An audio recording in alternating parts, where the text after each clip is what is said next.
Welcome to Tara creations. ఇప్పుడు మనము నెత్తలతోటి curry తయారు చేద్దాం. ఇవి హెల్త్ కూడా చాలా మంచిది. ఇవి చిన్న చేపలు అంటారు.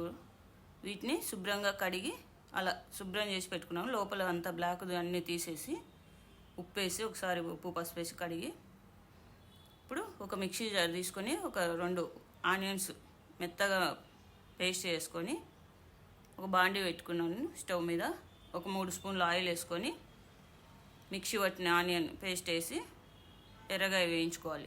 దాంట్లోనే అల్లం వెల్లుల్లి పేస్ట్ కూడా వేసి మొత్తం పచ్చి వాసన పోయేంత వరకు వేయించుకోవాలి. ఇప్పుడు కరివేపాకు,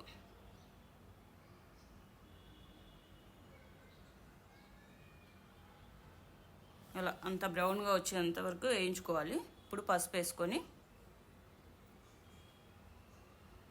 టమోటాలు ఒక 4 టమోటాలు మిక్సీ పట్టి పేస్ట్గా వేసుకుని, ఇవి టేస్ట్ కూడా చాలా బాగుంటాయి.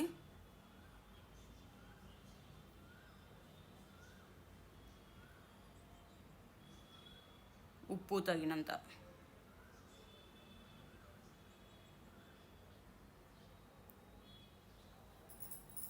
కారం ఒక 1.5 స్పూన్ కారం వేసుకున్నాను. ధనియాల పొడి,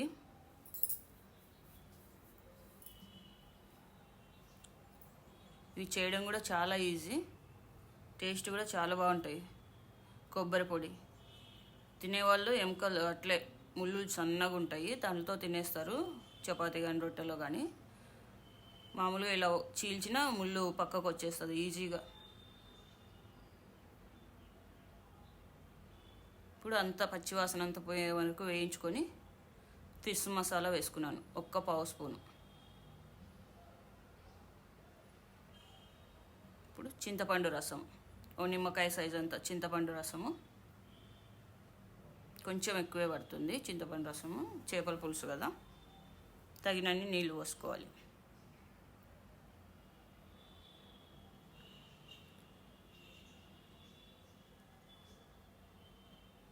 మన పులుసు ఎంత కావాలనుకుంటే అన్ని నీళ్ళు పోసుకొని బాగా మరిగించుకోవాలి పులుసు.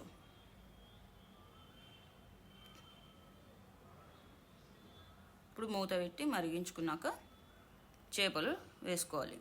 చిన్న చేపలు